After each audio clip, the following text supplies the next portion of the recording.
Hey guys, this is Lucid. Welcome. We are back in our Mod Blitz game.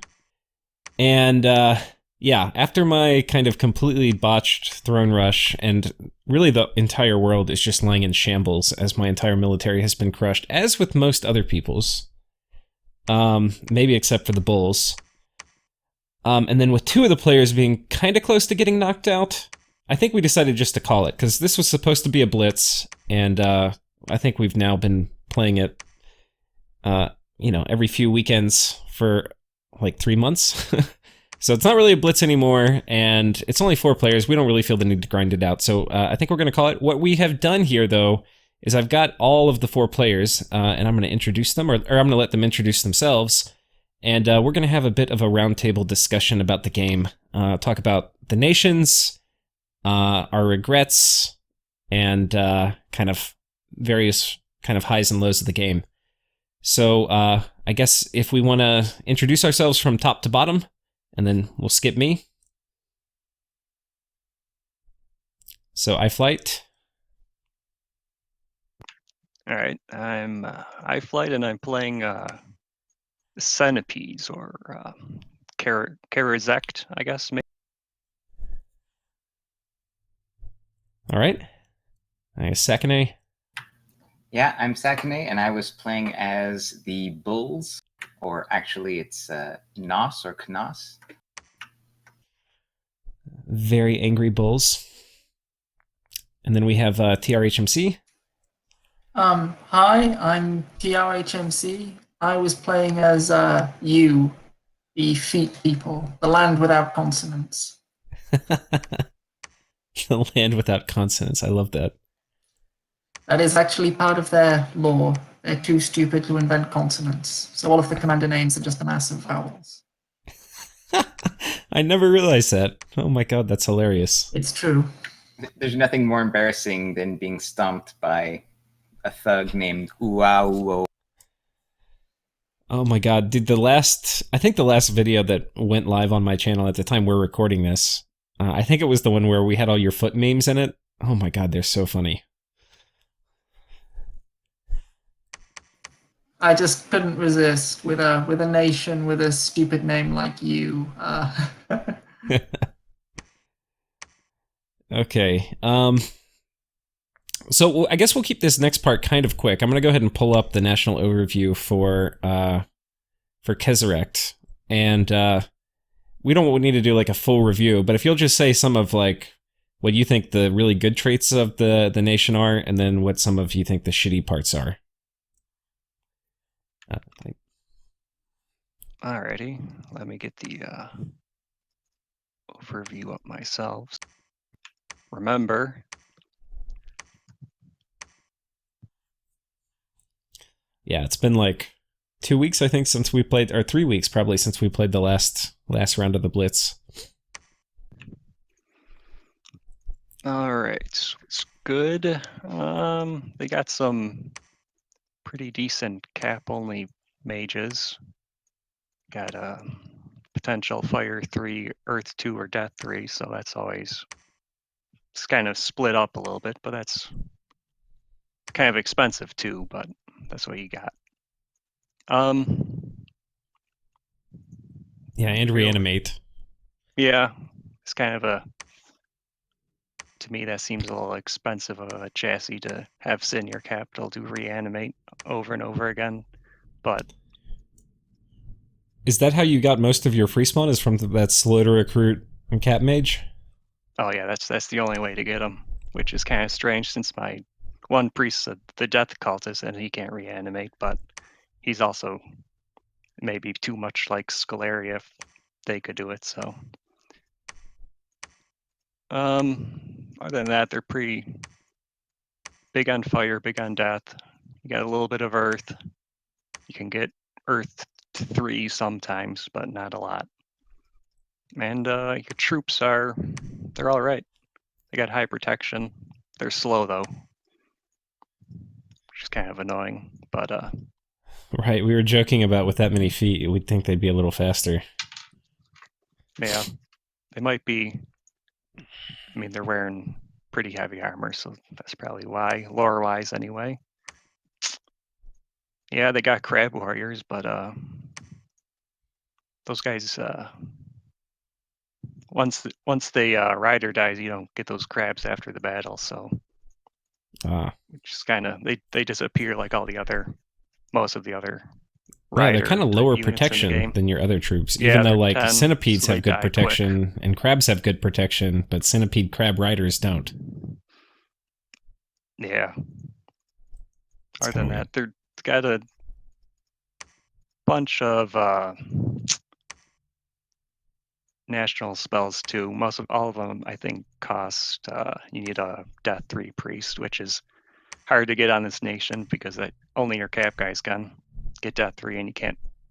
All your troops only have one weapon slot, so you can't get your normal Death 2 priests up to Death 3.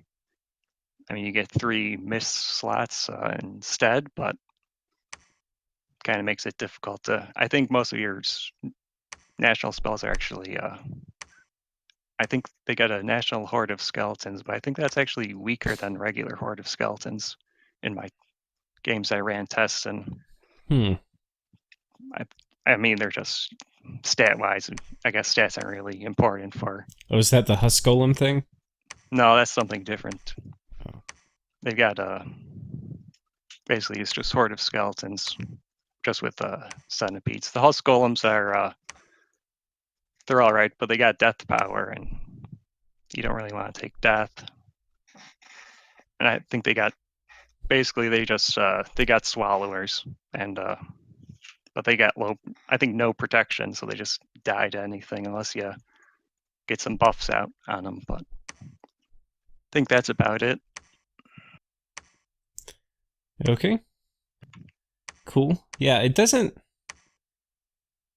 They strike me as being like very good kind of in the early game with expansion. Like you have a ton of different expansion options and they're kind of tough. But the like outside of your cap only, I mean, you've really got Horde of Skeletons. Like if you, aside from cap only, you've got Horde of Skeletons and like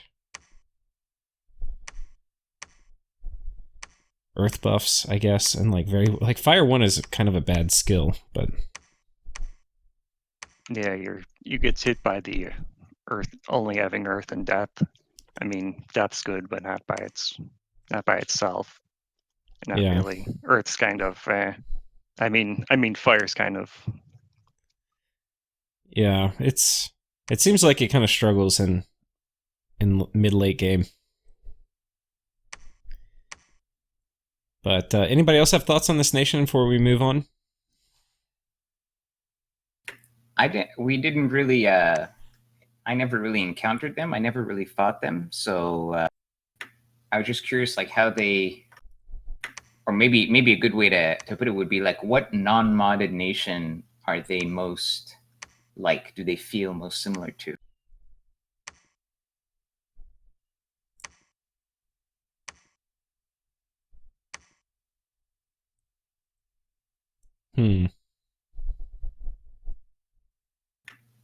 Like that might be a way to.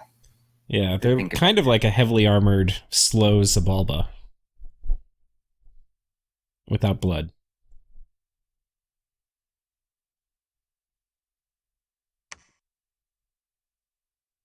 Oh.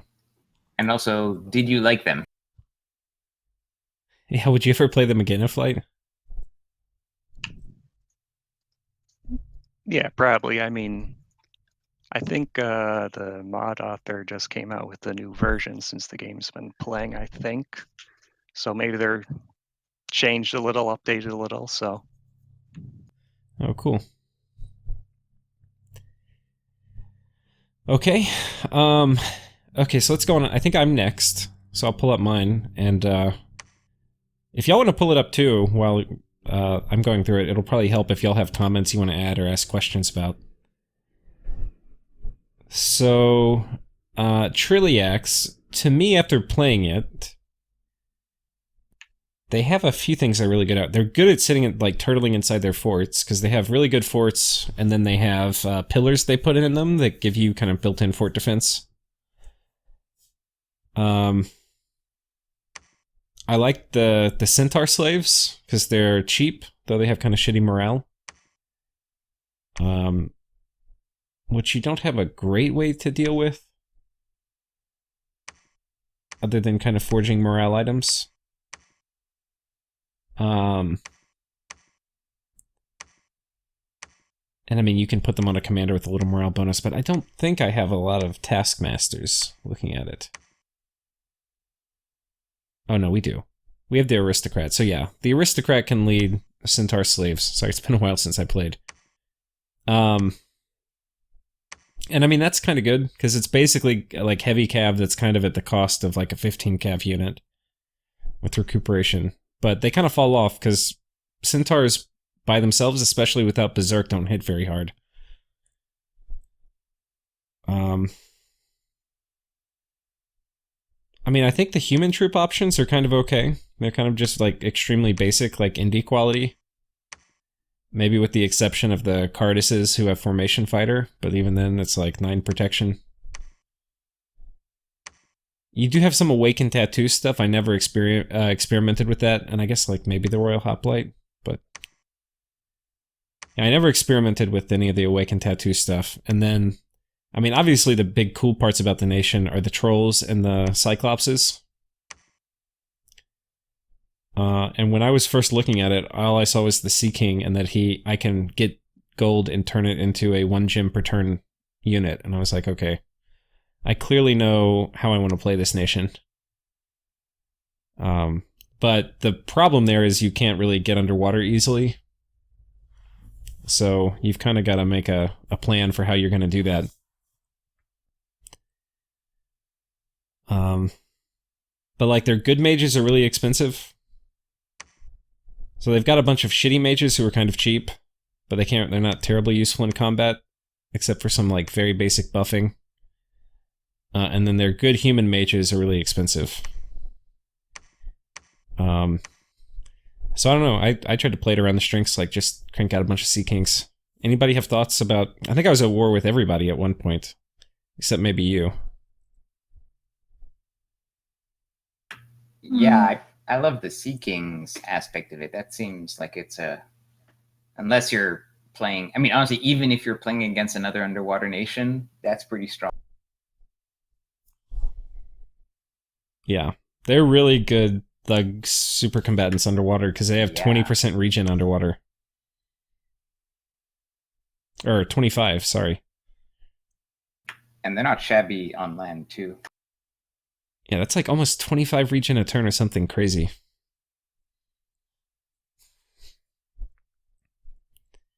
TRHMC, do you have anything? You started saying something, I think, and then second I jumped in. I was going to say, Lucid and I didn't really...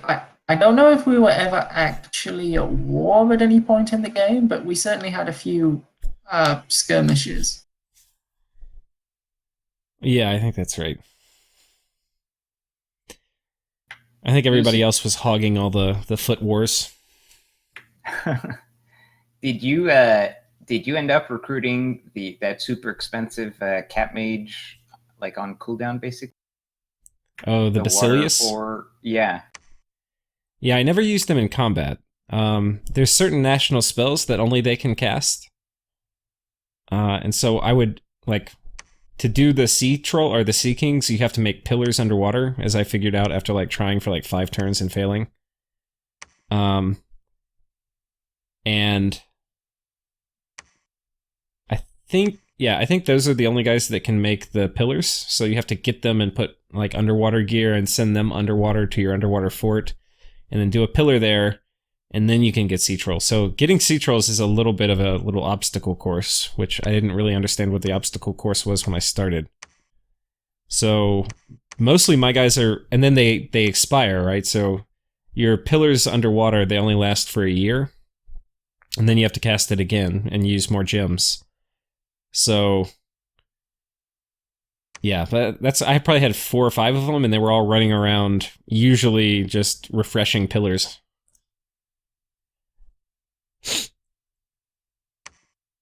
Right. And how did you expand? The Centaur slaves, who were pretty legit at that. They, they're not exorbitantly expensive, and they don't take many resources.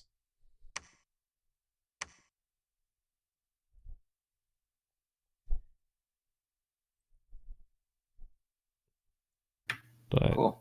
but yeah, I mean, like fighting the bulls, you can't even like let the centaur slaves see the bulls. You just like only thugs and super combatants who are super buffed up.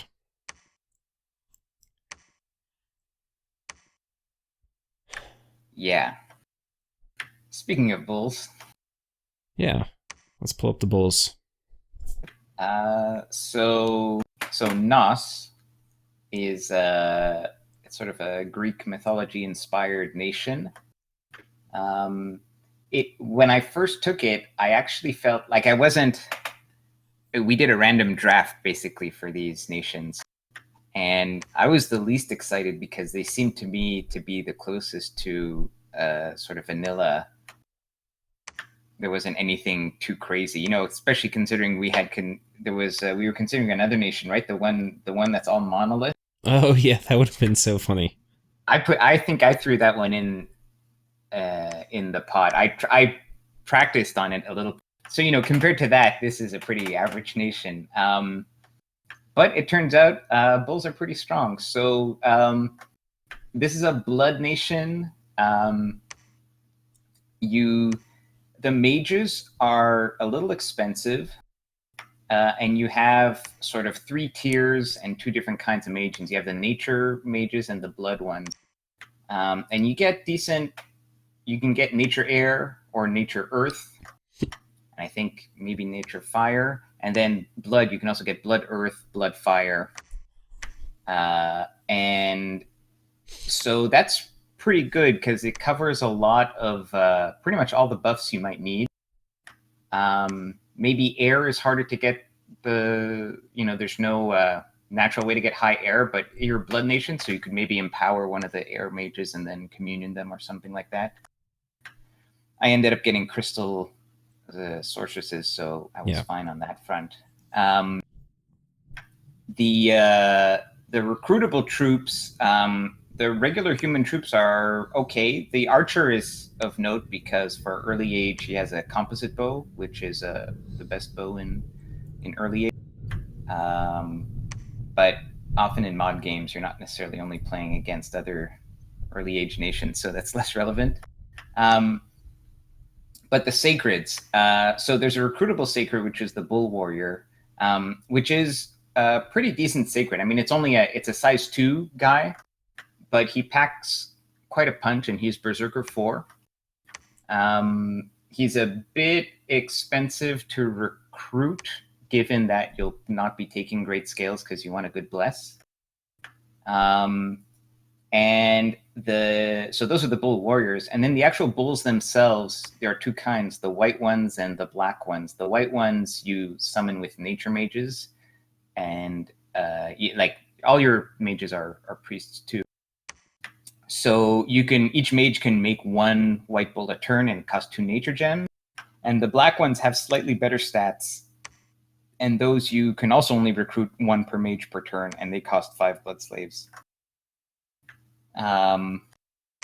And I guess you won't be able to see unless you have one of the units up, but you can't see in the overview. But so the black bulls have they're pretty nice. They have 45 hit points. I've got a battle with you, so I can pull up some of those stats. Yeah, so they're animals, but they have good morale and magic resistance. They're size 4, 45 hit points, tramplers with Berserker +5. And they also have 2 20 attacks. strength. They have Hoof and Gore. Yeah, with 20 strength, those are no joke. Yeah. So so this is basically like Marverni on steroids in some ways. And I actually started this game before we started the other game in which I'm playing Marverni. So I had already a lot of different builds with animal tramplers in mind. I ended up, so because they were already size 4, I didn't feel the need to go for larger, because size 4 is kind of the minimum to have effective tramplers, because there's a lot of size 3 stuff.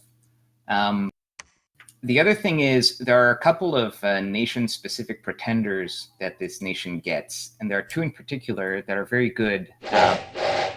And you also get, I forget if this is a function of the nation or of the pretender itself, but you get, I think it's the nation itself. You get You get 1 point bonus for bless for nature, earth, and I want to say blood or fire. Holy shit. You get So 3 bless points for free? Just as part of the nation. Yeah. And the nation only, like the mod only pretenders, there are 2 chassis, and the chassis have 4 paths. They're kind of like one tier above rainbow, whatever that second tier is. Oh, yeah. That's normally but like the they're expander tier. Yeah. So, but they're humans. They have 4 paths. It's a little expensive to get more paths, but it basically means that you can get a pretty good bless. So I ended up going for, I did regen blood bomb, and I went for natural protection, which is the 5 natural armor in earth. And then I took heat aura, which is 10 fire resistance and 10 heat aura. So that is a pretty, that's pretty powerful, as it turns out. And the idea being, because the berserk and the natural protection bonus, they stack on top of your base natural protection. So like your bulls had 9 base, and so when you add in the 5 from berserk and the 5 from your bless, that puts them up to 19 without like a real protection buff.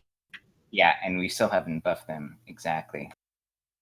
And then they're like trampling, and so any regular troop is just forget about it. You're gonna get slaughtered. And even against thugs and super combatants, they don't have very high attack, but they do a lot of damage. And also the recruitable bull warriors also pack a lot of sort of damage density. And my thinking was that also the heat aura, if we're not going to kill them, at least we'll fatigue them out. Unless they have fire resistance. I don't know if you noticed that big fight we had on the throne at 17. I didn't have any kind of heat resistance on my guys, and I think that was... I can't go back and check because I don't have the old turn, but I'm pretty sure that's why I lost that fight. I mean, I was counting on... Like, that certainly was a part of the strategy, right? Is people don't... It's a thing that... But I mean, all I had to do was put it in... Like, if I thought about it, if I remembered you had heat aura, all my Sea Kings had to do was cast, like, resist fire.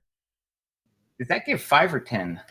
It didn't. It gives 10, the personal one. But even if it gave 5, that probably had been enough. Because they had a shit ton of fatigue regen. But anyway. But yeah, so that overall, is a good thing to add. Yeah. So, I mean, overall, it turns out it was fun to play. It's like I guess I was tiny the whole game. And fortunately, because I was relying mostly on blood hunting, that was kind of okay.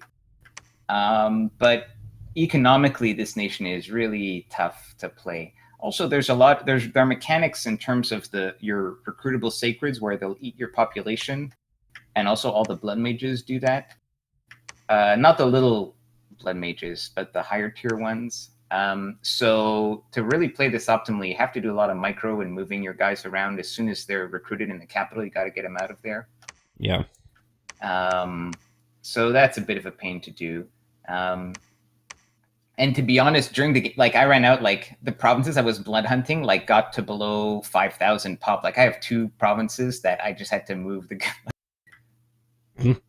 Like I just at the end for the last bit there, I've been like blood hunting in like these super rich provinces. I just don't have a choice. I have nowhere else to blood hunt. But that's because I'm tiny. I've had like 9 provinces the whole game, or 8 provinces the whole game. But yeah, the mages are strong. You get most of the important paths. The mages it's expensive, so economy wise, it's hard to pull off. But I like me some tramplers. I think thugs and super combatants are the clear answer, which is how I had trouble fighting you, because they have a lot of weird sort of thuggy super combatants. Yeah, that and snails. Yeah, which are super high. Well, that's just a weird unit that's hard to kill for a lot of reasons. Although actually in that fight, I guess we said we do regrets, but I'll mention it here. Like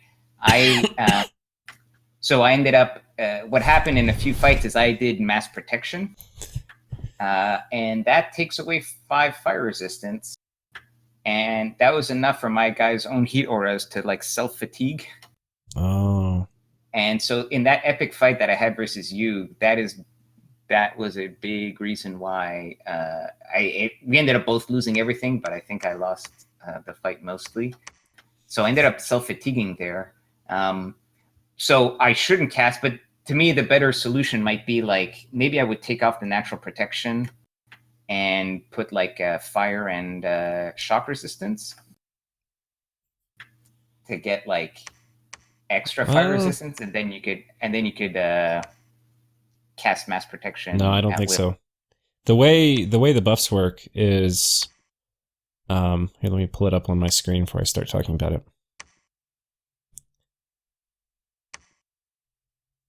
The way the buffs work is that, sorry, one second. So, for protection, you've got your base protection, which for a lot of units like humans is 0, and then you've got your armor value.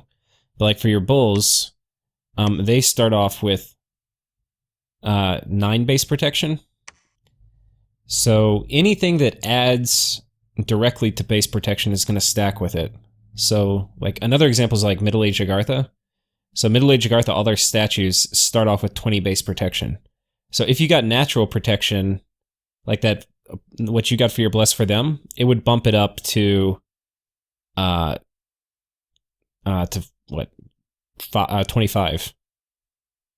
But like Berserk is also in that same category where it adds directly to natural protection. So if you got, but then like mass protection, like the spell, it doesn't work in that way. It's either going to set your natural protection equal to 10, but if your natural protection is already 10, then it's going to add +1 instead. So like for your, I think, and I could be wrong, but I'm pretty sure if you were to cast mass protection on your bulls, it would only be in effect just +1. It wouldn't give them much protection at all. That's a very good point, because yeah, I was thinking, well, except if you cast it, okay, but they have a base of 9 protection, right? Yeah. So what if you do mass protection before you bless them? This is something we might have to test, but I don't think that order of operations will matter. I expect that once all the buffs are on them. Oh, you think it would adjust dynamically after? Yeah, I mean, I think the buffs just get applied, and then there's a formula for taking all the buffs and turning it into what your mass protection is. Yeah, that'd be worth testing. Anyway, okay, so maybe that wouldn't have been a great solution. But anyways, that is definitely something to keep in mind. And also, in my early wars, I did kind of forget to put fire resistance on my crystal sources, who instead of doing fog warriors, just promptly got immolated by all the bulls around. Yeah, there are a lot of heat auras. Yeah. You used the temple dancers kind of a lot. Did you like them? So yeah, the temple dancers. So the pretender chassis auto, like you get them free. You get like 1 per turn free spawn, and you can also recruit them as priests. I found the recruitable ones were useful just to have a few around to move the recruitable bull warriors around so that they wouldn't kill the pop in my capital. And they were great for leading small raiding parties because they just have 10 leadership. They bless 1. They have high defense. They have no armor, but they have high defense. And with my bless, they were kind of strong enough to go raid provinces, and you just put like 8 bulls with them and just go raiding. So they were useful for that. Those are chief dancers. And then as units, like they're weird. They have a fatigue attack. But it's a pretty low attack skill. There might be some funky thing. Like you wouldn't put the same kind of bless on those as you would for those. But I had them. I didn't recruit any, but I had them for my defender, and they're good to put as guards or as sort of blockers. But honestly, if you've got like 50 size 4 trampling bulls, you don't really need block. Yeah. if anything, like if I was, again, like if you were doing mass, they'd be fun to tie up thugs actually because of the like their high defense and fatigue. But if you're gonna mass flight them to the back, like your bulls are also just gonna get there too. So they're there, they're filler. Cool. Yeah. But anyone else have some thoughts on Knos? Somebody that fought them? I think it would be safe to say that responding to, or negotiating around the crazy bull bless was one of the most defining parts of this game, at least in my memory. Yeah, I believe it. Yeah. It was pretty hard to keep a big stack of bulls from going wherever the hell they wanted to.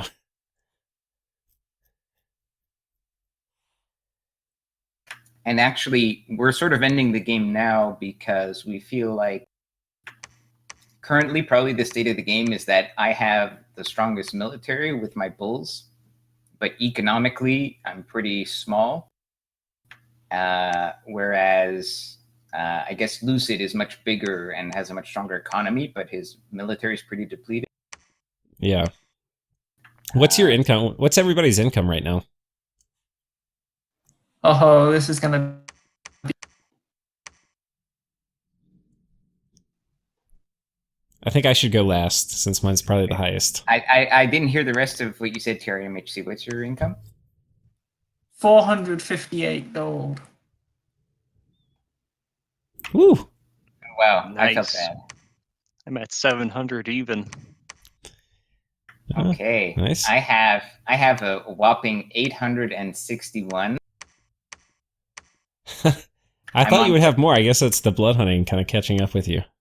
Well, no. Well, like I only have 10 provinces, and honestly, a huge part of that income is I happen to have one very good, like almost like a cap that's not a cap province. But yeah, the income here has been terrible. Oh, and also, we should also ask what everybody's research per turn was. Oh, mine's shit right now. Well, let me say my income first. So my income is 3,200. Yeah. Yeah. So Lucid currently has more income than all three of us combined. Yeah. But I have one conventional army left, and otherwise it's just 30 Sea Kings. Yeah, they're pretty good too. Yeah. 30 Sea Kings can do work. I mean, They can. They can. But I don't have a lot of gear for them. You can siege down forts with 30 Sea Kings. Dude, Sea Kings are actually legit at sieging. Like, that was one thing I really came to appreciate this game, was high strength units, like units with 25 to 30 strength. They count when you add them up in sieges. Like, my trolls, I mean, if you take 10 or whatever of my Cyclopses, or like big trolls or whatever, they add up pretty fast. And like even thugs add up. Like just adding, like if you have, what are my Sea Kings when I've got them decked out? No, they're just 6 siege strength. But if you take 10 of them, that's like 60 siege strength. It's kind of a lot for 10 units. Yep. I also had terrible research this game. Because I got a blood hunt a lot, and the mages are kind of expensive. So I've been at like tops 300 research per turn. Oh wow! I think I got to I got to like 500 when I was pushing really hard for something and not blood hunt. But it was pretty bad the whole turn. Like we're on turn 76, and I mean I didn't do the orders for this turn, but I'm at like 245. Yeah, I'm at 1,100. But I think that's with all. I just set all my guys to research. Some of them would have been forging, so probably realistically I'm like 900. What were you guys at? I'm at about 600, a little over 600. Well, that once again, that's with everyone on research. So Yeah, what do you think you peaked out at? I hit 1,000 at some point. Yeah, you were probably on par with me for research then for a good part of the game. What about you? I got 518 research points right now. Wow. What did you use to research? But oh, that's a very good question. Well, let's do your nation, Let's and you take a can look at mention you that. because we need to understand. I've played a whole game against you, and I still have no idea how your nation. The works. enigma, think you the can mystery. understand. Yeah, I've played a whole game as you, and I barely understand them. So we're kind of in the same boat here. So your forts are cheap, right? You have half cost on forts? And Okay, half so forts on forts half are cost on- cheap, but before you get excited, they only ever give you one command point. So Oh. your typical mages are slow to recruit, and your slow to recruit cap onlys are very slow to recruit.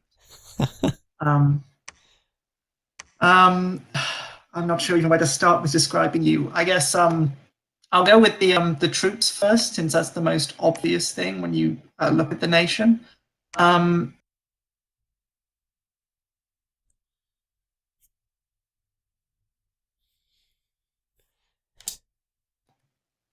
You've got I feel a like you need to mix cover of- everything. Just what did you like?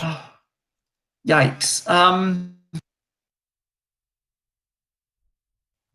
Like, it would take way too long to go into all of the details of the nation, but just the general overview, it's completely insane. This is probably the most fun I've had playing Dominions in a long time. The troops are surprisingly better than you might think, because the big ones have several attacks and a ton of hit points. And if you just make a ton of boulders, you can just roll over most independents. So expansion, which I thought was going to be a problem, wasn't difficult at all. I didn't really need to take the big rock in order to expand. As for mages, you can basically throw out all of the conventional magic system, since your best mages have Earth 1 as their highest path.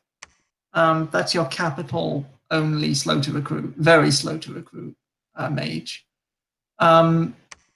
He does have Master Ritualist, so if you want, you can cast Earth 2 rituals, but in order to get the things that you use mages for, you have to use the national spells to summon a specific mage to do a specific job that you need it for.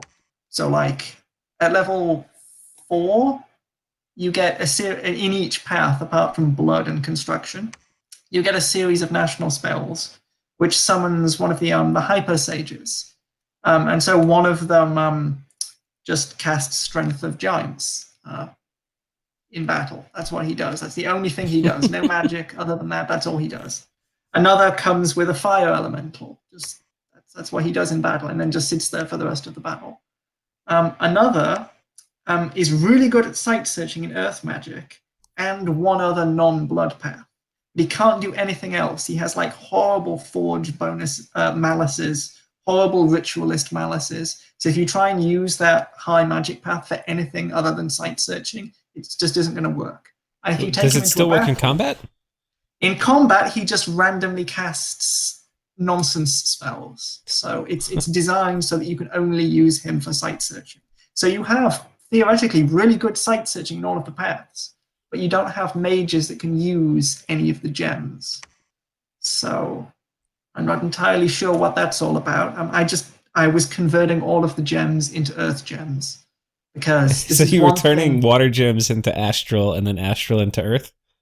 Yes, I got an Astral 1 not a God. sage. It's the Astral 1 independent mages. I got one of those from an event, and I was thrilled because I could use him to sight search Astral and then turn the pearls into more earth gems to summon the hyper sages that I actually God. need to cast spells in combat. That's so hilarious. U has basically no use for any gems other than earth. And then at level 6 in each of the paths, you unlock a whole new set of national spells, which summon your termini, which are those eyeballs on stilts, which is just the bizarre mages. And they have a whole bunch of other one-off effects. So one of those just casts Wailing Winds at the start of every battle. Another just casts Darkness. And this is what you have instead of mages. You have to try and make sense of which spell you need for which specific effect and try and put something together to be useful. Yeah. In some ways, that's nice because you don't have to worry about, like, do I have gems for Wailing Winds to go off? It's true, it's true. Having Wailing Winds go up in basically any battle that you want it is a genuinely powerful effect. And when I realized, oh, hey, I can do this, then I was like, oh, I'm absolutely having one of these guys in every battle. That's funny. So, okay, so I'm looking at one of them here. I've got it pulled up. I've got one of the Terminas. It's the Death 2. Okay. And I think it is the one that casts Wailing Winds. But explain to me how it works with the... Like, can he cast Death 2 spells? Okay, so the Death 2 guy. So this is one of the tricky things. So you do get mages with other paths. So for example, one of the Hyper Sages, one of the guys you get at Research Level 4, I think he's in Construction, and he comes as an N1 mage, but he has horrible Forge Malices, and I mean, there's limited amounts you can do with an N1 mage. You're paying like 6 Earth Gems to summon slowly one N1 mage. Okay, so maybe you can pull this up with me. I'm looking at 3, the battle in Laria. And this is where you got attacked by barbarians. And at the very back, there's a Termina, and he's got Death 2. And he appears to be able to cast death things. Like, he's casting Horde of Skeletons. But he does have, you know, a Forge Malice of 2, -2, and Master Ritualist -2. So I guess he's useful for sight searching and casting Horde of Skeletons in battle. Is that right? Yes, yes. And you're paying over the odds for the Death 2 mage. So yeah. This is the height of use path diversity is paying over the odds for a Death 2 mage that you can use in combat maybe, and maybe to forge things, but not very well. Right. Oh, that is not the one that cast Wailing Winds. The one behind it that was Holy One is the one that cast Wailing Winds. Indeed. Yeah, okay. One thing I'm noticing is that there is actually a big divergence in quality between the different mage equivalents that you can summon. Some of them are awesome, like Wailing Winds in every battle, unless you're fighting Berserking Bulls, is really good. But a nearly useless Death 2 that you're paying too much for is not so... It's not so exciting. Right.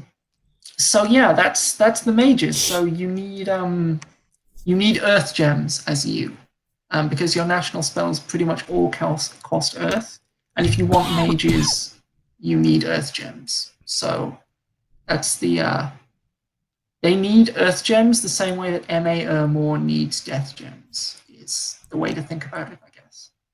Yeah. From what you've described, too, with the gem situation, like if you're good at sight searching, but you can't really use them, it would seem to me that what paths you got on your Pretender would be really important. Well, you'd think that, but all you Pretenders get massive penalties to their magic paths. So, you can take a Pretender that, like, has high levels in magic, but when you actually get them, there'll be several points lower in all of their magic paths. That's assuming you take one of the U-specific Pretenders, which you probably should, because all of them are crazy powerful in various ways. Like, there's one of them that automatically blesses all troops on the battlefield, whether they're sacred or not. So... Oh, whoa.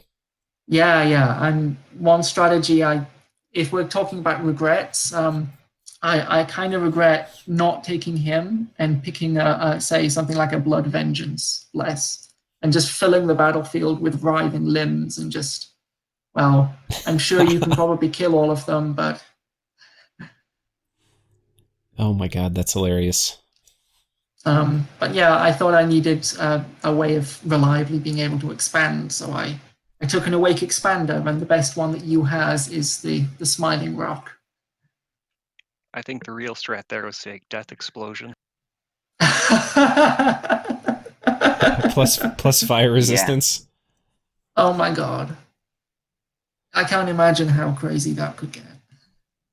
And then you have all sorts of other crazy things like the snails, right? And all these crazy thugs at the end of the game that you were So, throwing. like, I've barely even started to scratch the surface. I've been talking for ages about how you don't even use conventional magic. They have to rely on, like, summoning these weird specific mages. I haven't even scratched the surface. So, like another thing they can do is blood. The one mage that they can recruit that's actually reasonable is a blood one.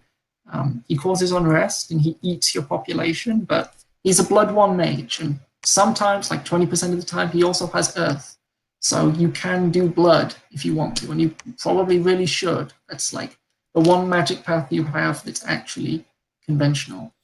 And you can use them to summon. I don't know. I think you guys saw a few of these at some point. The protozoic amalgamations, the huge blob things. Oh yeah. Those were cool. Yeah, those guys are they're blood summon. I need to look up exactly where. But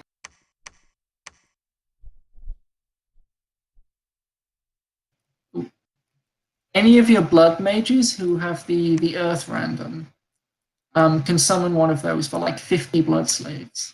So that's a really good deal. Yeah, that sounds pretty reasonably priced.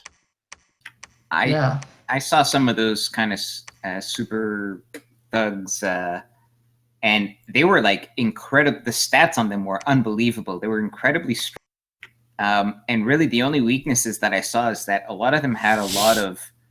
They were like magic beings and inanimate and demons. So I think the way that they were intended to be balanced is that you could your nation probably had access to some kind of item or spell that could target that weakness directly, like a magic slaying or like a demon slaying thing. But otherwise, they're ridiculous. Like they're, regen, resist all damage, swallow, fear. Like they just have all the attributes. It's completely insane. What does swallow do, by the way? Does it like incorporate them into their body? I think it does. So what I was sorry, Zach, if you want to answer. I think it's like gelatinous cube, right? It just eats, or the monster fish. There's a yeah dude you can recruit. It just eats the unit, like done. Yeah, I think the units are still like. So the weird thing is, I was getting messages in some of my battles with these blob things, from units that the blob had already eaten. So like the bull warrior has suffered like 2 points of damage from being digested by the blob. So I'm guessing if you kill the amalgamation before the unit it's swallowed has died, it just pops out. And maybe it can't swallow another one until that first one's digested. I think so. The funny thing is we're going to have this discussion and then somebody, when it goes up on YouTube, is going to know, and they're going to post like a really good description in chat. So, yeah. Anyway. Thank you in advance, YouTube. Yeah. So they have blood, including a whole bunch of interesting blood summons. So like those amalgamations are like blood 6. They're blood what? Sorry, you can summon the amalgamations for 50 blood saves at blood level 6. Oh, at blood level 6. Blood level 6. Do you get high blood casters? Like, are any of the blood summons you get high blood mages? At blood level 7, you can summon Pedocion, the Father Ill-Earth. So, yeah, you don't get any high-level blood mage until blood level 9, where you can summon what are basically beholders. Like, you have a whole bunch of crazy national blood summons that I can't go into here, but like blood is the other thing that you can really do. So yeah. But I guess the final thing to talk about with you is the eggs, I guess, which is like the third pillar of your nation. So you have the pseudo mages that you summon using earth gems. You have your blood with a whole bunch of national blood spells. And then you have the eggs, which are like there's a whole economy into managing the eggs. Like there's get the spells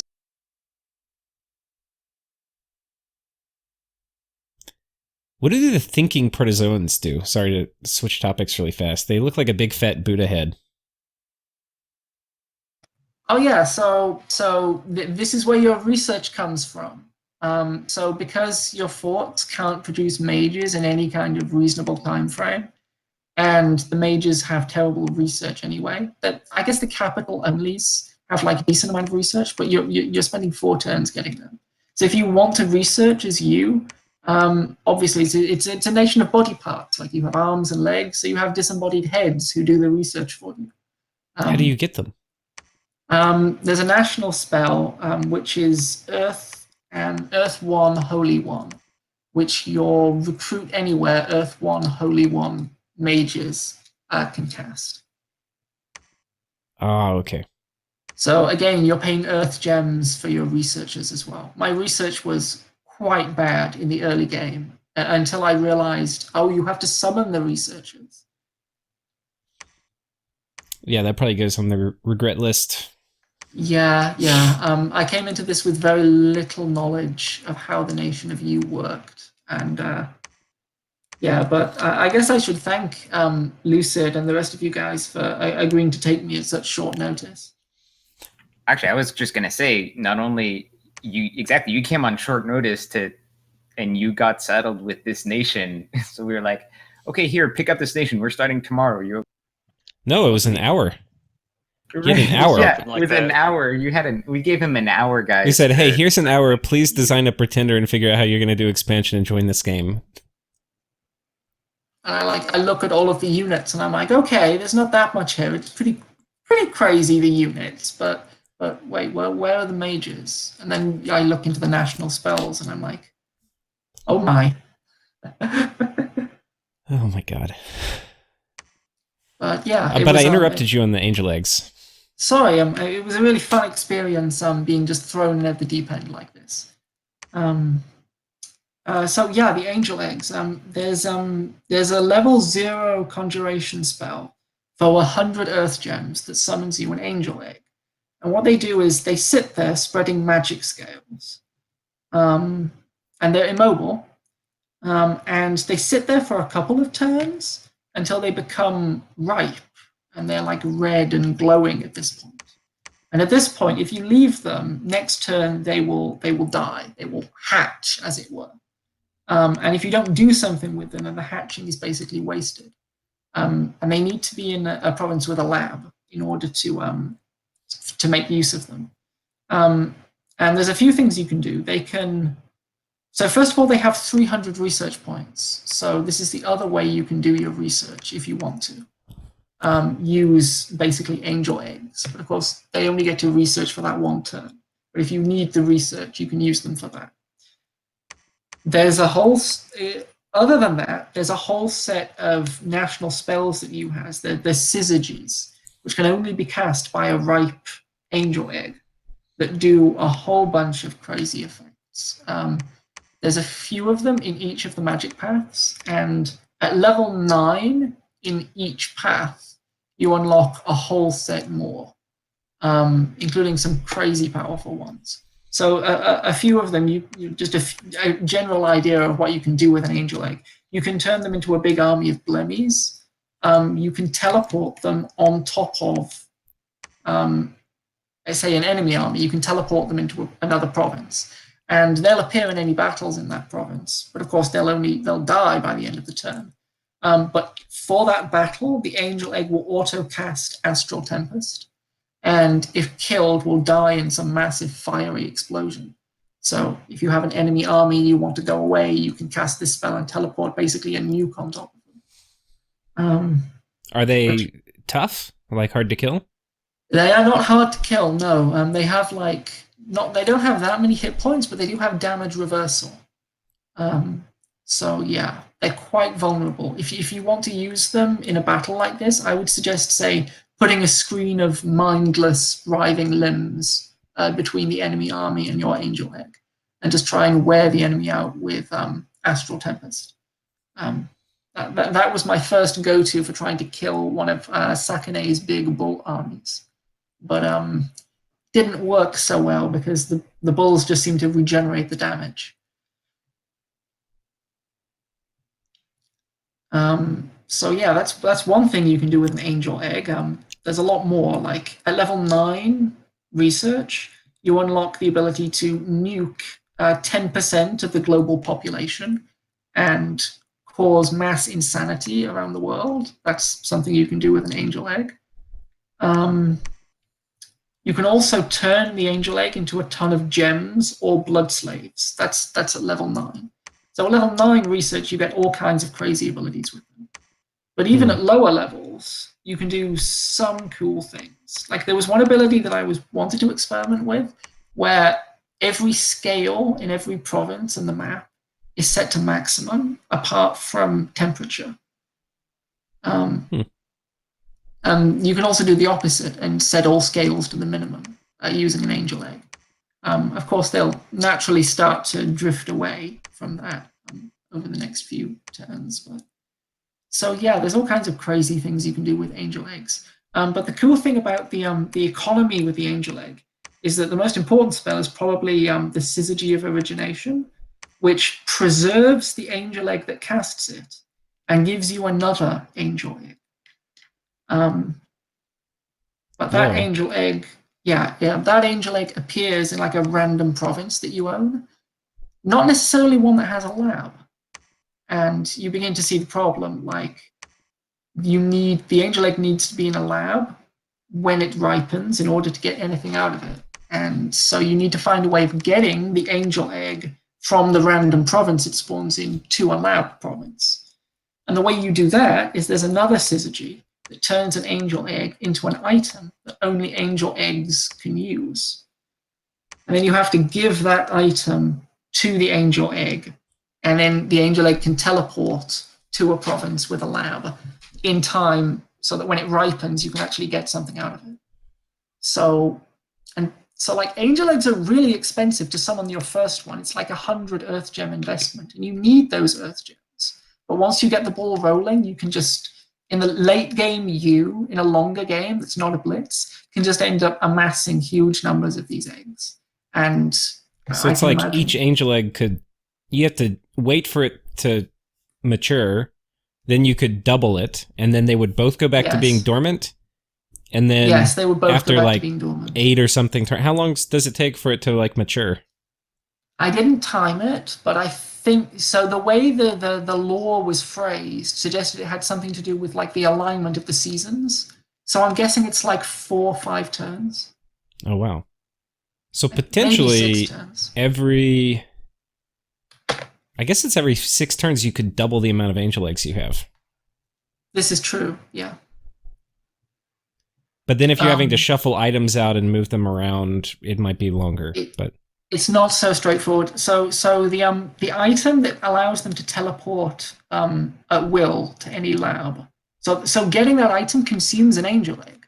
So it's not so straightforward to manage how you get these items. They're kind of precious, and they can only be used by angel eggs, or I guess what you would call the madness crabs. So this is a blood summon that you can get with you.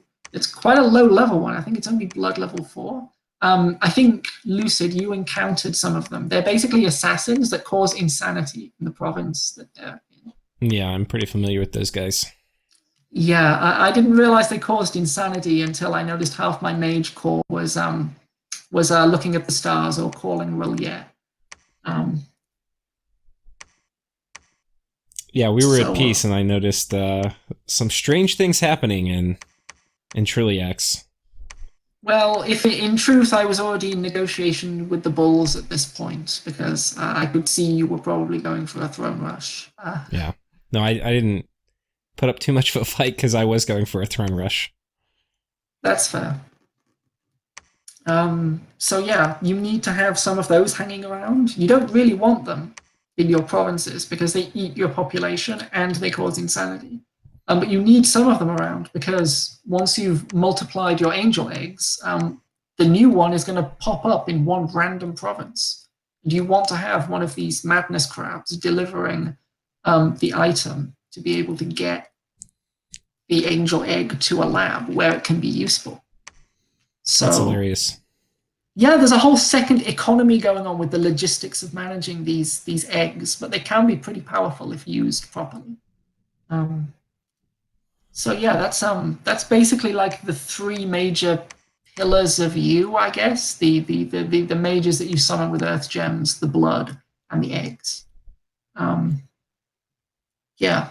Um, they also have a pretty cool global, I guess, that summons. It basically turns them into free spawn. They can free spawn the limbs, and periodically get those immortal thug chassis that you saw. I think they call them the androdynes.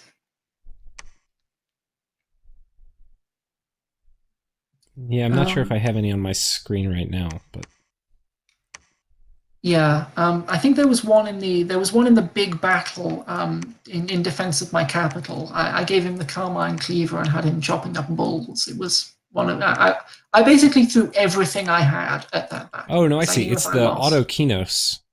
Oh wait, Autokinos. Forgive yeah, me. Autokitionia or something. Yeah, no, I see one. Yeah, Yeah, the self-born of Earth. That's what they call them. Yeah. yeah, those are thick Okay. boys. Yeah, they're pretty tough guys. They can't wear armor because they have. I think they can't. Yeah, they have too many arms. I think is the excuse. But, yeah. So yeah, the global auto summons the limbs in your provinces where you have dominion, and every so often it gives you one of those out of your capital. So you have what is effectively a constantly renewing supply of immortal thug chassis, which is pretty cool for a global. I mean, it's nicely done. The protozoans, I was never able to really get much use out of. The wriggling limbs, they were mostly a distraction, I think. Yeah, 4 damage is not much. It's not much. You'd have to have some kind of harebrained scheme whereby you get that special pretender to bless them, or lay all kinds of buffs on them. I say lay all kinds of buffs on them, but you don't really have the mages to do that. So yeah, there's lots of stuff I'm not going into there. There's all kinds of high level summons.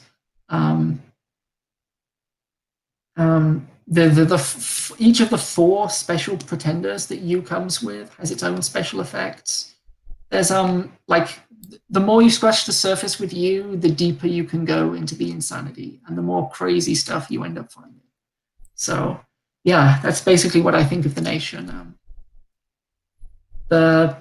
If I had to sum it up, there's the potential for this nation to be completely brokenly overpowered if allowed to develop, particularly with regards to the angel egg economy and just massing thugs in the late game.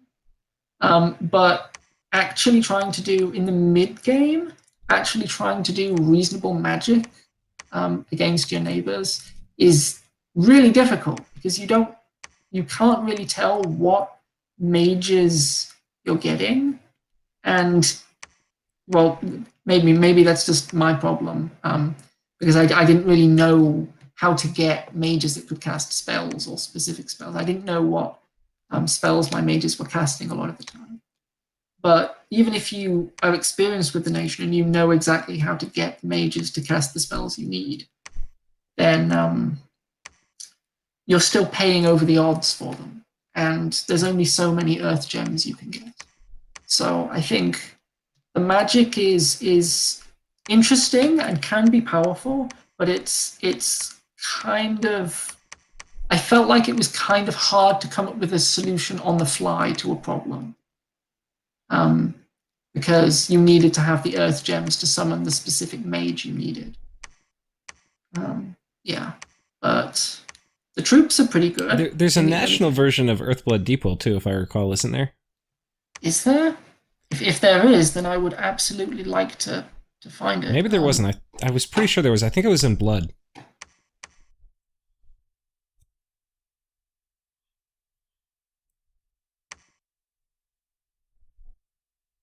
I looked at it briefly. It was a long time ago, though. Okay, I'm trying to find the Earthblood Deep Well. Let me pull up a test game.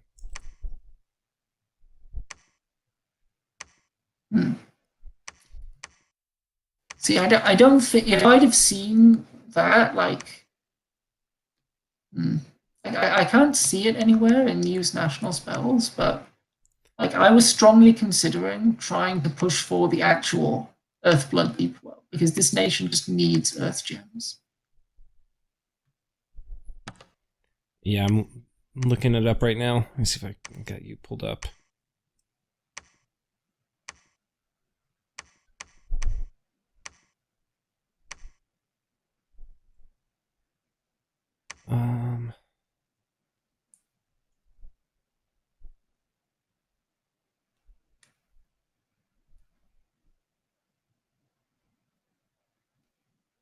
Maybe it's my nation that has it.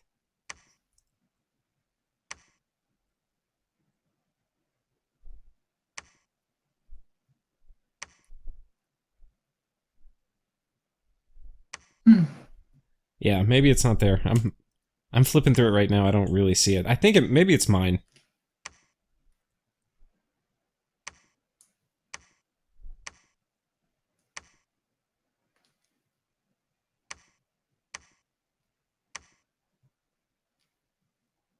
It must be what I'm remembering. So anyway, okay. Anybody else have thoughts on you? Who all did you fight? Oh, I was mostly fighting Sakane for most of the game. Yeah. Yeah, we had, I guess, two. I mean, we at first we had peace off the bat, then we fought a bit, then we had peace again, then we fought more. Yeah. We had like an initial war where I was trying to push against him, but then we realized that or we thought that Lucid was becoming too powerful. And so like a coalition was formed to try and stop Lucid because we thought that the centipedes were in danger of being eaten. But then we all realized how powerful the bulls were. And I, for one, started to freak out and thought I needed to try and to stop the bulls before they amassed so many sacreds with that crazy bless that they became unstoppable. And that kind of lasted until the end of the game, really. Well, that was a funny part in the game where everybody kind of coalitioned against me, and I was just losing a ton of territory.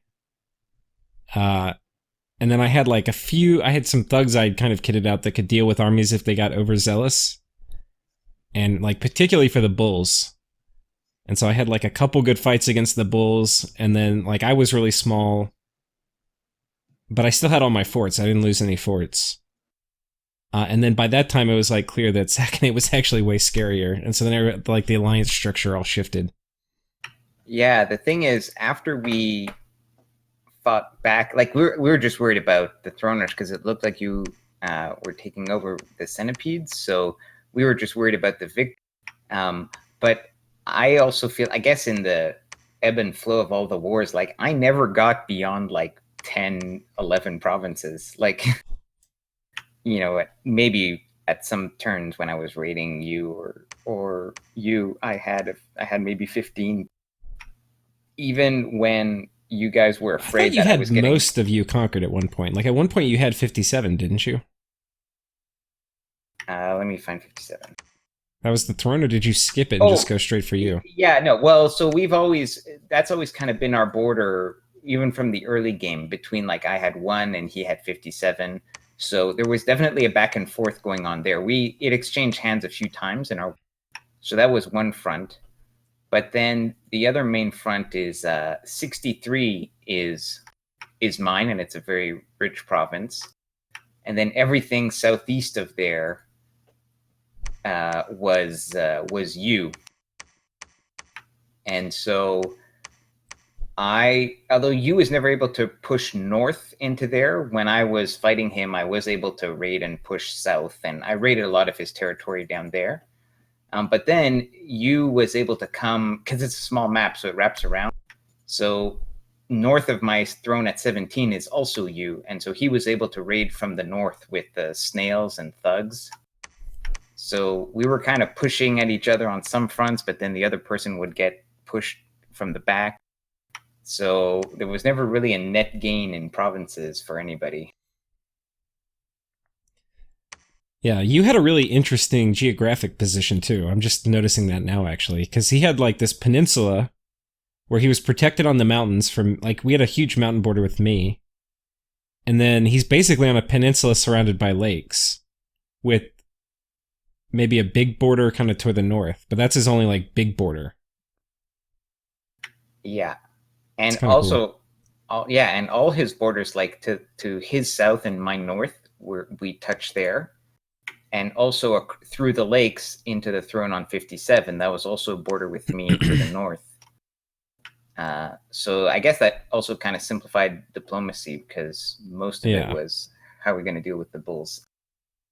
Yeah, because y'all just, and I'm really only just noticing this now, but I mean, yeah, in some ways y'all were just compelled into conflict because, like, his biggest borders were with you on the north and the south. Yeah, exactly, north and south. Yeah. It's true. It's true. I think. And then he really had very limited ability to make war with anyone else, I think. I was sorry, but like you said, I guess I was looking back on it. I guess it was kind of inevitable that me and the bulls would end up fighting for most of the game. Yeah, I had more flexibility there. I could have. And that's actually interesting. I didn't realize that. I didn't think about the mountain border so much, but I assumed that you had more of a border with Lucid, when in fact you didn't. Because I could have chosen, like, in fact, I did try to have a bit of war with Lucid to gain some territory there, because we had a bit of a border there, but you didn't really have as many options. See, the only border I had with Lucid was the swamp, which that's the only swamp on this entire map, and that became kind of a point of contention. That's the only place I can summon my snails, and but Lucid, you seem to be keen on pushing me out of there. Yeah, I wanted to get my Hydras, so that's actually really funny. I didn't notice I was the only one on the map, because we both have swamp-only summons, and there's only one swamp. Yeah, that's really interesting. So I was like eyeing it. I was like, I need this swamp. I like had this whole plan around Hydras that I never ended up doing because I got the swamp so late. Like, why does this guy care so much about this swamp? Not knowing that the other nation needs it. See, the problem with the snails was I had all this water gem income that I was literally incapable of using. So I saved up and empowered one of my guys in water, because the spell to summon snails, there's a water version of the spell that costs water gems, and there's an earth version that costs earth gems, and I don't want to be spending the earth gems. So I thought, maybe I can make use of all of this water gem income if I empower the guy in water. But then I realized, he needs to be in a swamp to summon the snails. Well, it was still useful. So that swamp was super valuable for me. It was a way of converting water gems into these big, tanky, sacred summons. Yeah. Well, I wanted it for two reasons. I wanted the swamp, and I also wanted the lake that was right next to it. So, for me, the lakes were like... I mean, they were like crack cocaine, because I could turn each lake into a sea troll every 2 turns, which would mean a new water gem every 2 turns. Or a new water gem generator. So, yeah, I was looking at that lake system. I was actually thinking about, like, if the game went on, I was like, oh man, I really wanted 50 and then 62 as well. Well, that's a thing, I think, in the long run where I couldn't have competed really, because I didn't have any water access at all. Like, I don't have the paths for it. I didn't have it on my pretender.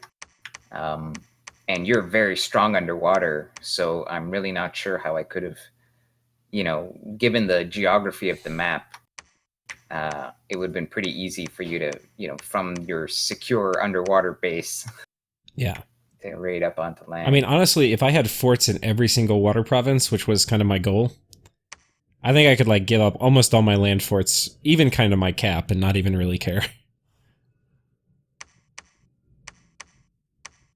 That was But- kind of hinted at also in the nation description, right? In the lore, that they're like, it's hard for them to set up underwater, but once they do, they're very powerful. Yeah. Not sure which part.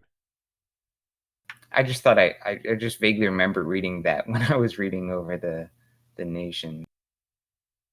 Holding between their hands. Yeah, I'm sure there's something in here. I'm pretty horrible about reading the lore, but... Okay, so I guess we move on to the regrets part. What do y'all think were the biggest regrets that you had? And maybe we start with iFlight. All right, probably Pretender. I got two modded Pretender choices, one with Earth, one with Nature. I took Nature one. You might want to go for the Earth one if you're going to pick a Pretender. That's one of those two. They also have a National Sacred summoning. You summon undead sacred guys. I didn't use that. Yeah, it's 10 death gems for 5 sacred guys. They're basically same stats as my normal sacreds, but they got 2 attacks. But I was more worried about an early rush, so I didn't think I'd get the enough death gem economy up to get enough of those guys out to really make a difference. You probably didn't have a ton of death gem sinks either, because like you can't even make skull staffs. No, I mean I start with 2 per turn in my cap, so it's I get five troops a year. But Oh. And I think they can only be summoned by the cap only guys too. I'm not certain on that though. I think that's it. I mean, research, I probably could have picked different things, but with so many weeks in between games, it's kind of... Yeah. I want to bring that up at the end too. Like, if we do a blitz kind of like this again, like, what are some lessons learned in terms of logistics and timing and expectations and all that stuff? But we can talk about that later. Yeah, I think that should be it, I think. Maybe if I... Any thoughts diplomatically on kind of things you maybe wish you did or didn't? Not really. I was pretty much locked in between the wars I had. I didn't really border anyone else that much, the Bulls or you, so I really had no choice but to fight. Did you start the war with me, or did I start the war with you, the first one? I think I might have started it with you. Yeah, I sent my Pretender outside my Dominion. Oh, yeah. And I was like, I can kill that Pretender. It's alone, and we don't have a nap. I think that's what it was. Or was it? I don't know. Yeah, I wasn't paying attention to the Dominion, so I was just site searching. I was like... And then I was pretty much dead at that point until I got Horde of Skeletons up, so... And then I kind of got my territory back. Yeah. Cool. All right. I guess Sakne, you got any regrets? Well, definitely. I was, there were periods where I was very nervous, but I was actually feeling quite confident at some point in the war against you. But then with the mass protection, we had over 2 turns, I had 2 battles that ended in like sort of fatigue, timeout, losing like a ton of armor. So that was not very well played by me. And that was a potential there, because if I had maintained that army mass, then I definitely could have pushed to get the four thrones, or whatever we had decided I need. Diplomatically, it was fine. My only, the targets came. We had to, you have to switch in Dominions. You have to switch targets to people who are about to win, and I think everybody kind of did that in the normal way during this game, so that was fine. In terms of the build itself, it worked out. I mean, this clearly very viable, as we have seen. I'd be curious to see if there's one of the recruitable cap-only mages.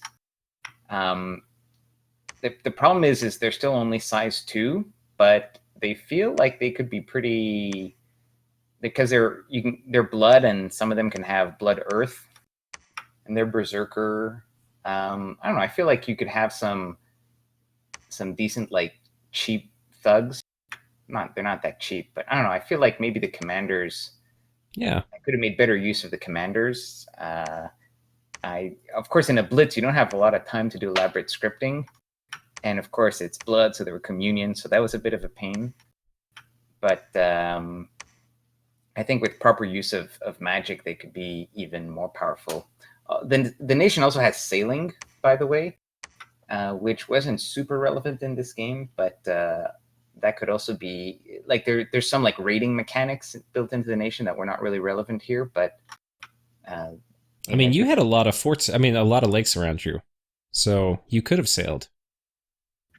Yeah, well, like except from 18, you could attack like 4 different provinces of you. I didn't own 18 until the end. You took that province super early and forted it up. Like, I never owned 18 until just recently. So mostly the sailing for me was a way to move around the lake in 62, which is actually that province is like 4 provinces by land away from its capital, and it's 2 away from yours. Yeah, and you let him have it. That's crazy. I don't remember why it happened like that originally. I think we bumped there. Maybe we were already at war. I don't know why. There was a good reason at the time.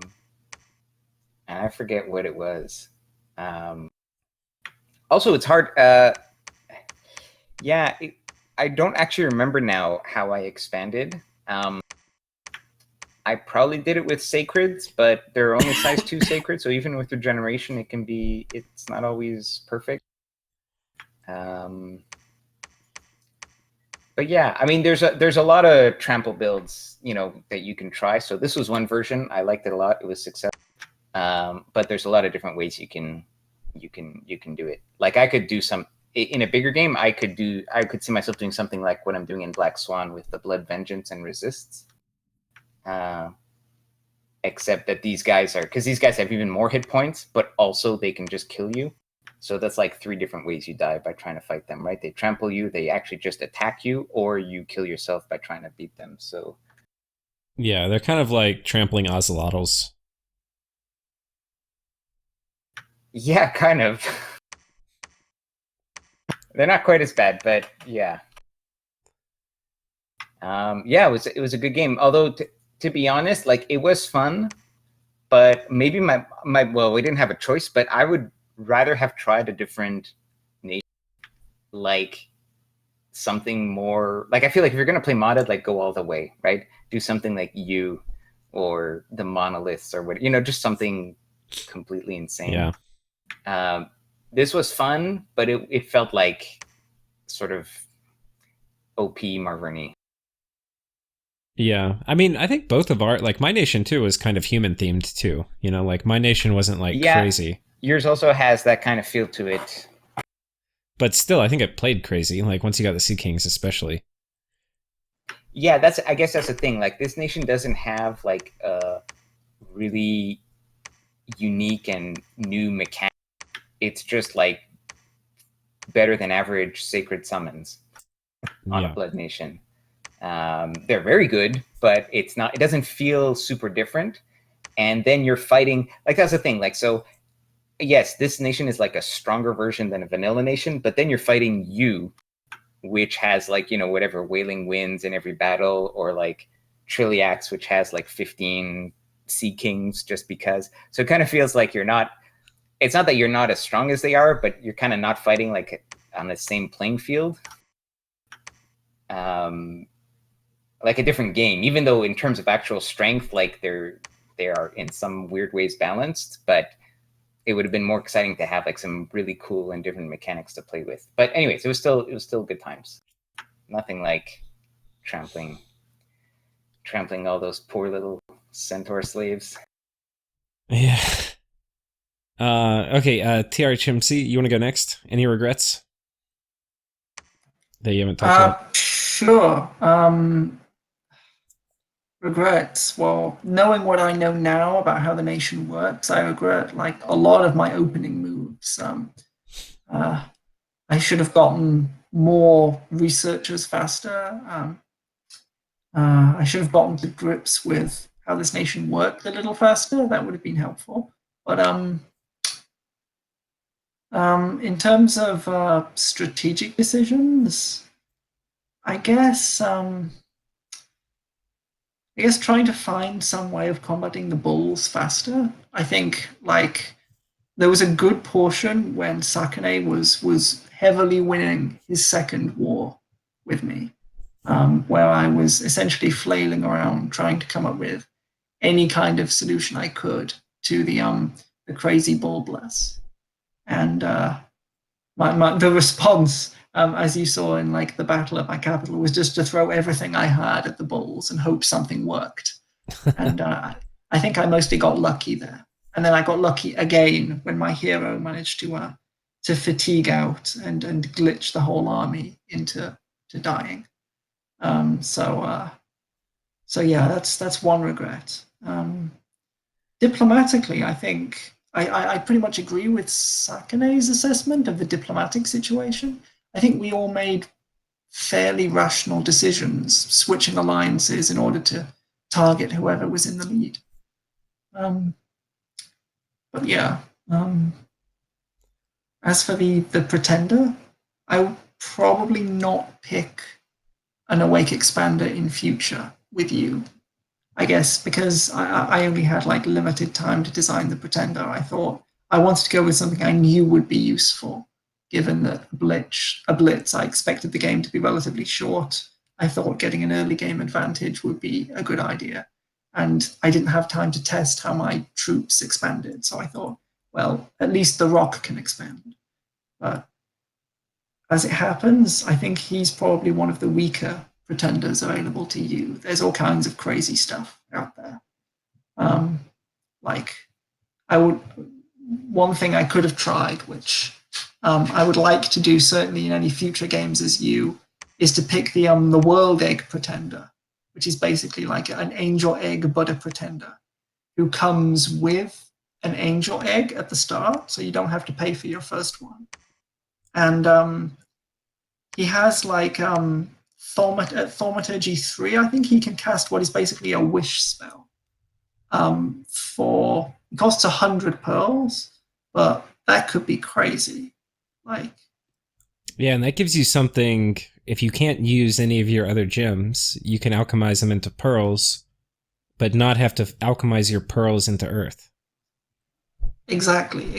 Just so I think that might be the most powerful pretender that you has. But then again, it's hard to take that with scales, and the pretender's just an egg. It just sits there. It can't fight. But still, like I think experimenting with one of the more wacky pretender types would be one of my regrets, I guess. How do you know which of the pretenders have the malice to foraging, and does that get applied afterwards in like the events or something? Because I'm looking at the U pretenders, and none of them have built-in forge malices, like even the Rock of Ages. It's in the lore, I think. So I'm going. If you want to understand you, I think most of the important information is in the lore. Like, if you want to know what is the specific function that this mage I've just summoned does, you have to read the lore, and you're like, oh, he summons a fire element. Okay. Yeah, so in the lore for the Pretenders, it states that their magic paths are reduced by, I think, 3 points. So it's not, they don't have like forge malices or negative master smith or anything like that. They just straight up have less magic than you gave them when you designed them. This doesn't affect the bless, but it's something that happens for the Pretenders. And in fact, I have tested this in subsequent games as you. It does hold up. In fact, the Rock of Ages can never use magic at all. Like, no matter how much magic you give him, he always gets set at 0. Like, for example, in the Blitz game that we did, I actually took quite a bit of earth magic because I wanted a fortitude bless. And because I thought the sacreds that you can train are actually pretty good, but they just lack armor, which is something across the board. Used troops don't really have natural protection, and they don't wear armor, so they're very squishy. So I thought giving them fortitude would be nice. But none of that earth magic actually showed up on the Rock of Ages, because it's a rock. He can't use magic. Okay. Yeah, I see. I think I tried it out. I did the World Egg in a test game, and then I think I started with 8, but perhaps my memory is failing me anyway. I think it ended up with 6, but maybe I clicked 9. So yeah, anyway, I got the malice. That sounds about right. You get reduced magic based on reduced magic compared to what you design. Cool. Okay, I guess I'll go for regrets. One of my regrets was I didn't get underwater very quick. And my first attempt at going underwater, I tried to use my Pretender. And I was like going to script her, and then I realized I wasn't ready. And I thought I told her not to move, but then I accidentally sent her underwater without a script and without items. So she just died to the Independence. So that was like my, what, turn 18 move or something, and it ended up really delaying me getting underwater. And I wasted a bunch of time with my Pretender dying. I'm not sure about my Bless. I kind of wanted to try the Fate Weaving Chillara thing, and I think it kind of worked, but I'm also kind of not sure. It was kind of cool having High Astral. I don't think this nation needs High Water, though, on the Pretender, so I probably could have dropped, like, what did my Bliss have? I think it had Cold Resistance and Chillara. I think Chillara, oh, no. No, it's just Chillara. Chillara gives you Cold Resistance, so I don't know. I have no idea if I think it was worth it or not. I think my biggest regret was okay, there's a few big regrets. One is I thought the Throne Rush was gonna work, and I was like, I had like prepared myself that the fort was coming down, and then I would win even if I lost the battle in 17. Because I'd be able to claim the throne the next turn. And so I thought my Pretender God was safe because she was gonna be, I think it was my Pretender God. Somebody was inside that was supposed to just sit in the fort and then claim the throne the next turn, even if I lost the battle. But that didn't happen. You mentioned something about how you had a remote fort summon spell, but actually it's like a different thing. It doesn't happen in the same phase. Yeah, unlike all other Magic Phase forts, it apparently works through events. So it creates, the spell causes an event to happen the same turn, which creates a fort. Which I assume was not really intentional exactly. Like, they weren't trying to change the Magic Fort mechanic. It was just probably the only way to implement that particular type of fort in the game or something like that. Because you get like a very advanced, the reason you cast it is you get like a very advanced fort, and it also summons like a pillar inside the fort, so it's like ready to go, super advanced fort right away. And so I was like, sweet. You know, even if you had like a huge army on top, like it, you know, it might not break it or something. But yeah, instead it didn't happen at all. And yeah, I just wasted however many gems and lost the battle. And then the losing the battle was the other kind of thing. I think part of it was, like, I just completely forgot you had Heat Aura. And part of that was just because the game was strung out over so many, like, months. Or it'd be so many weeks between turns. I just forgot. Like, I remembered the regen Blood Bond part, but the Heat Aura, I just like, oh, I forgot about that. So, I think I would have won that battle if I scripted, which, like, all my mages can self-buff for heat resistance. I just didn't think about it. And like with my other guys, I didn't even need it. Like with my Cyclopses, they all have built-in heat resistance. So, yeah, it was a very painful learning to have very late in the game. That's probably my big one. But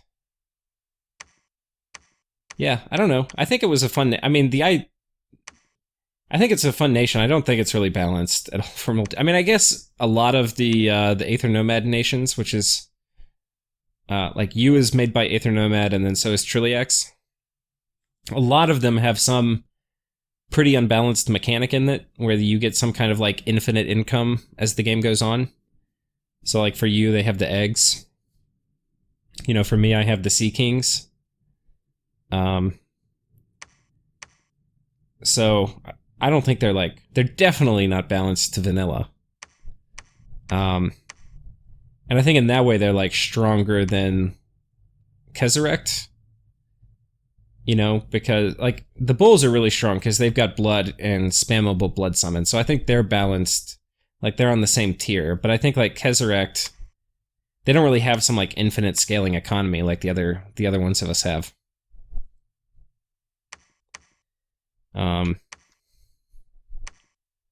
So I don't know. It was. I lost so many Sea Kings at the end. I lost so many in that battle for 17, and then I lost so many in the battle for Kezarect. So that was definitely a regret. I think the battle for Kezarect, I think I lost. I don't think I cast anti-magic, which I probably could have, but I wasn't expecting. I think it was your Pretender, but I could be wrong. But was casting like super high penetration Soul Slays. Yeah, I've got Astral on my Pretender. I probably also had a communion of Mystic or Sages casting that as well, so. Yeah, if any of y'all didn't see that battle, I mean, it was just a Soul Slay cannon just destroying Sea Kings. And every time a Sea King died, a little part of me died too. I did not see the battle. I look forward to seeing that on the video. And then there was like a point at the end of that battle where people were running off, and like the Soul Slay cannon was still going, and I was like, no, let them run. But no. That was a good cap defense.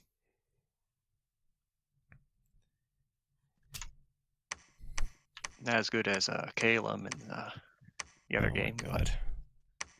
Don't get me started. The 40 turn cap defense. I went back and counted it. I think I put them under siege. This is a different game that'll be coming up on the channel later, but I think I put them under siege at like turn 19 or something. I think I finally finished it at turn 60. Anyway. You want to talk about like the logistics of doing this? Let's bring that up. So if we do it again, what do you think is a good way to do a what are our lessons learned, I guess, for like trying to do a blitz in terms of logistics or setup or stuff like that?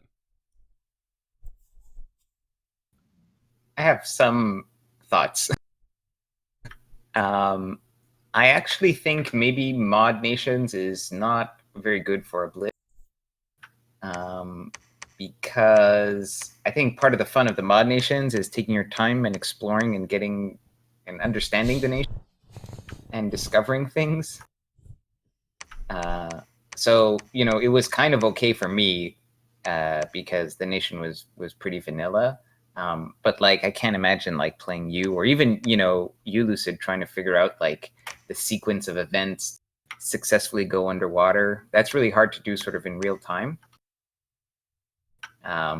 And, you know, we didn't have a big game set up. There was only 4 players. It was a small map. And even if we had been able to, you know, even if our schedules, we'd all had been like very not busy people and could do it every night, it would still have taken like 5 or 6 sessions to get to where we are, and then we still aren't finished. So I kind of feel like a Blitz would be better suited for like some kind of vanilla nations game, or maybe it could be a thematic thing. Maybe just these crazy mod nations are a little bit to digest in a sort of real-time Blitz setting. So that's my first thought. I don't know Yeah, if you that's guys... a good point.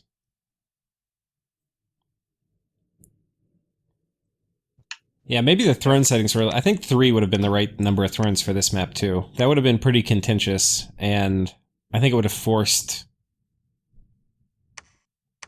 I mean, the game could not have gone on this long if we only had to get 3 thrones. Because there were so many of us that, like, had 3 thrones within our grasp at many points in the game.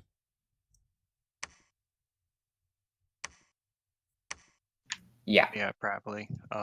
Probably even a cataclysm, maybe at like turn 50 or turn 60, just to end it. Well, that's what I was going to suggest is another thing maybe to do in a Blitz, if we really want to emphasize the Blitz part, is a combination of, you could have a cataclysm, or we could set like another a different kind of victory condition, or it could be timed, like in the sense that, like, look, we're going to do 2 sessions, and at the end of 2 sessions, whoever has the most thrones, right? Yeah, with the tiebreaker being like most provinces or something. Sure. And in fact, that could even, or it doesn't have to be timed in terms of like real life time, but it could be, instead of having a cataclysm, you could say, look, at turn 60, it ends, and whoever has the most thrones wins by then, right? Yeah. So that can also be another way to do it.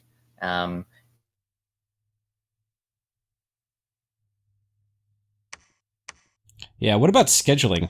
I mean, I think one of the good things was, God, trying to coordinate this with like 8 players would have been horrible, but so few players, I think we did that right. But what else? Sort of, we tried to do it, I guess, the same time on the same day. Well, and there's like a that's question, a whole other could we do layer, each right? week? Go ahead. You got to do your micro quickly. I mean, you almost have to choose the right nation, right? You don't want to choose a communion nation, but that would be another way to do a Blitz that you're guaranteed is going to finish in a session, right? If you have a 5-minute turn timer, then after 3 hours, you've done your 60 turns no matter what. Yeah. I think the Blitzes I've played in, we normally do a turn timer, but then we normally turn it, like, we increase it as we go. Yeah. But I think you have to play, I think to do Blitzes well, part of it is having a sense of urgency and having some kind of triage mechanism for your time. So, like, you're not going to get to do everything in a turn you want to do. But you're also not going to be pressed so much on time that you can't do the important things you need to do. If you know what I mean. Yeah. Well, I think maybe in this game, because it was mod nations, we were definitely wanted people to take the time to explore their nations and figure it out. But yeah, for a fun Blitz game, like a shorter turn timer, maybe some predefined victory condition at a certain time point.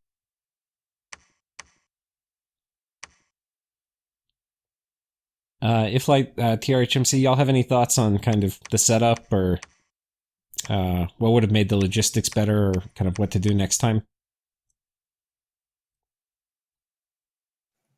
Yeah, I pretty much agree.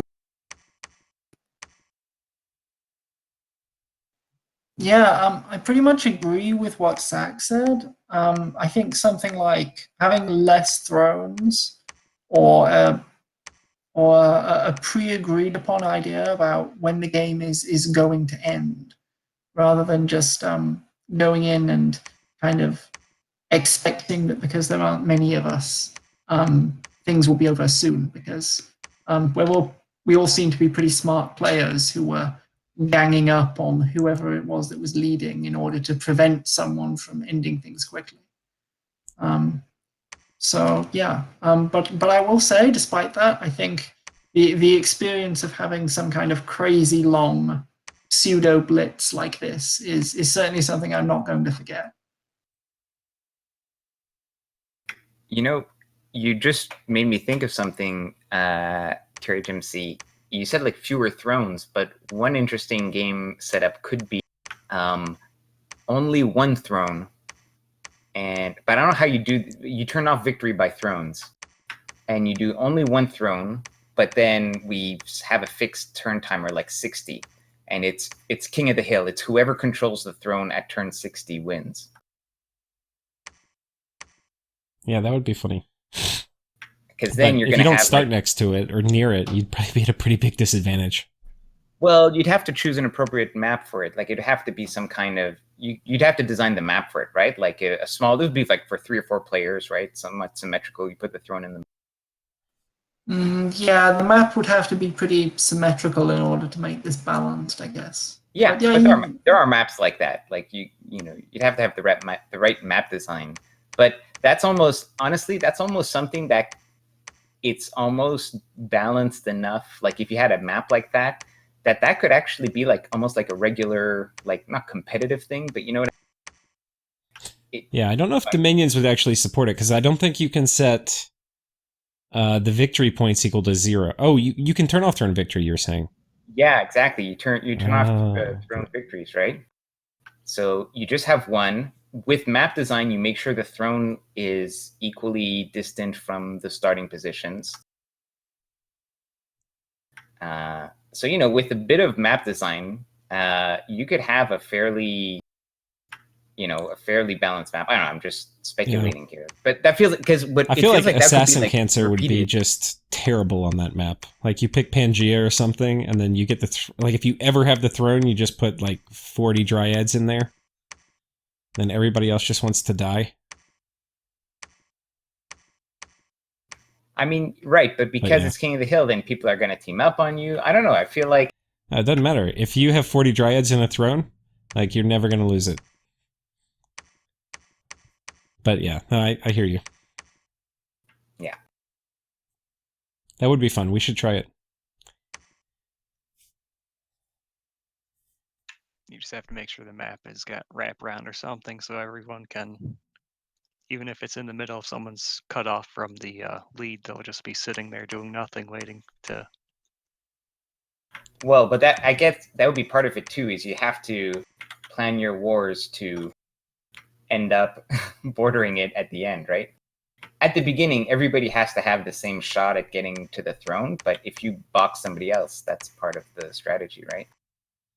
Yeah, maybe something a little bit like Daz Tactics arena map, but with, like, bigger. I don't know if you guys have seen that, but... No, I haven't, but that sounds like the right kind of idea. It's like kind of an X layout, and then... Yeah. But like if you imagine like an island in the middle with the throne in the middle, and then you have like... You can go through the whole island without going through the throne if you wanted to, and then those are like entry points to the other 4 kingdoms. And then maybe that there's was some exactly other... the kind of thing I had in mind. I must have seen it on like Steam or something. Cool. All right, y'all have anything else y'all want to talk about? I think we've had a pretty good discussion to kind of round things out.